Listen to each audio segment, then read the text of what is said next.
ഈശോയിൽ പ്രിയമുള്ള സഹോദരി സഹോദരന്മാരെ, നോമ്പാചരണത്തിൻ്റെ ഉത്തരാർത്ഥത്തിലാണ് നമ്മൾ. നോമ്പിരിക്കുക, ഉപവാസമനുഷ്ഠിക്കുക, പ്രാർത്ഥിക്കുക എന്നൊക്കെ നോമ്പുകാലത്തെക്കുറിച്ച് നമ്മൾ കൂടുതൽ കേൾക്കാറുണ്ട്. ഈ വക അനുഷ്ഠാനങ്ങൾ മാത്രമല്ല നോമ്പാചരണത്തിൻ്റെ പ്രധാന ഭാഗം. ഇവയെല്ലാം പ്രധാനപ്പെട്ടവയാണെങ്കിലും അവയൊക്കെ നമ്മളെ ഒരുക്കുന്നത് നമ്മുടെ കർത്താവിൻ്റെ പീഡാസഹനം, മരണം, ഉത്ഥാനം എന്നീ രക്ഷാകര രഹസ്യങ്ങളെ അനുസ്മരിച്ച് അവയുടെ ചൈതന്യം ഉൾക്കൊണ്ടുകൊണ്ട് നമ്മുടെ ജീവിതത്തെ നവീകരിക്കുക, അത് കൂടുതൽ ഒരു ക്രൈസ്തവ സാക്ഷ്യമാക്കി മാറ്റുക എന്നുള്ളതാണ്. അപ്രകാരം നോയമ്പാചരണം ക്രൈസ്തവ ജീവിതത്തിൻ്റെ തന്നെ ഒരു തീവ്ര അനുഭവമാക്കി മാറ്റുവാൻ കഴിയുകയാണ് ശരിയായ നോയമ്പാചരണത്തിലൂടെ നമ്മൾ സാധിക്കേണ്ടത്.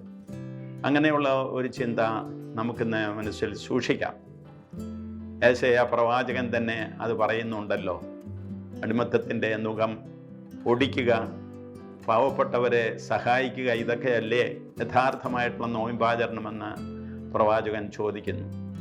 അതുപോലെ തന്നെ നമ്മുടെ കർത്താവ് തന്നെ യഥാർത്ഥമായ നോയമ്പാചരണത്തിൽ നാം ആന്തരികമായിട്ട് ദൈവത്തോടും ബാഹ്യമായിട്ട് സഹോദരങ്ങളോടും കൂടുതൽ ഐക്യത്തിലാകുന്ന, കൂട്ടായ്മയിലാകുന്ന ഒരു അനുഭവം ആക്കി മാറ്റുവാൻ ഉപദേശിക്കുന്നുണ്ട്.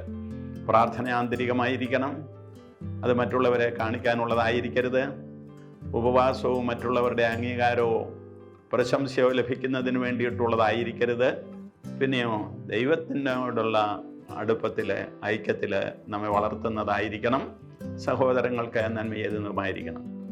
അതിനാൽ ഈ നോയമ്പ് കാലത്തിൽ നാം കൂടുതൽ ശ്രദ്ധിക്കേണ്ട ഒരു കാര്യം, എത്രമാത്രം കൂടുതൽ നന്മകൾ നോമ്പ് കാലത്ത് ചെയ്തു. പരിശുദ്ധാത്മാവിൽ വ്യാപരിക്കുന്നവരായ നമ്മൾ ഈ നന്മകൾ പുറപ്പെടുവിക്കുന്നുണ്ടോ എന്നാണ് പരിശോധിക്കേണ്ടതും. ആ നന്മകൾ പുറപ്പെടുവിക്കുവാനാണ് പരിശ്രമിക്കേണ്ടതും.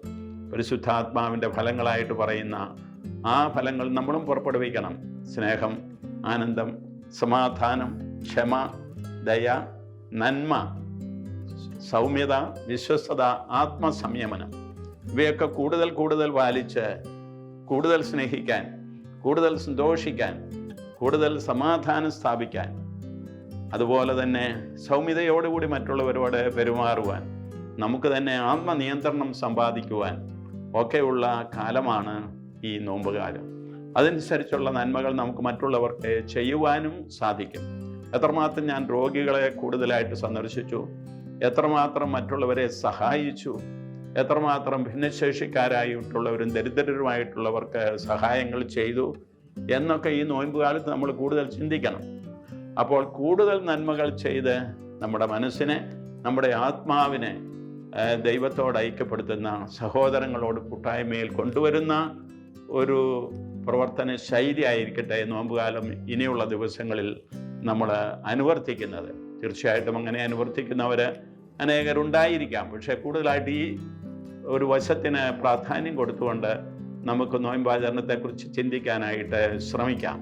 നന്മകൾ ചെയ്യുന്ന കാലം, മറ്റുള്ളവർക്ക് കൂടുതൽ നന്മകൾ ചെയ്ത് ക്രൈസ്തവ സാക്ഷ്യം, സ്നേഹത്തിൻ്റെ സാക്ഷ്യം, കാരുണ്യത്തിൻ്റെ സാക്ഷ്യം ലോകത്തിന് വെളിപ്പെടുത്തുവാൻ നമ്മെ സഹായിക്കുന്ന കാലം. വ്യക്തികളായിട്ടും കുടുംബങ്ങളായിട്ടും സ്ഥാപനങ്ങളായിട്ടും ഇടവകകളായിട്ടും ഒരു പ്രാദേശിക സഭയായിട്ടുമൊക്കെ ഇപ്രകാരമുള്ള നന്മയുടെ പ്രവർത്തനങ്ങൾ, പരിശുദ്ധാത്മാവിൻ്റെ ഫലങ്ങൾ പുറപ്പെടുവിക്കാൻ നമുക്ക് ശ്രമിക്കാം.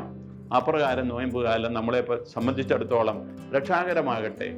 നാം ആചരിക്കാൻ പോകുന്ന, തീവ്രമായിട്ട് ആചരിക്കാൻ പോകുന്ന നമ്മുടെ കർത്താവിൻ്റെ പീഡാസഹനവും മരണവും ഉത്ഥാനവും നമ്മുടെ ജീവിതത്തിലൂടെ കടന്നു പോകുന്ന ഒരനുഭവം അന്ന് നമുക്ക് ലഭിക്കുവാനും ഇടയാകട്ടെ. കാരുണ്യവാനായ കർത്താവ് നമ്മെ എല്ലാവരെയും അനുഗ്രഹിക്കട്ടെ. ദൈവത്തിന് സ്തുതി. ആമേൻ.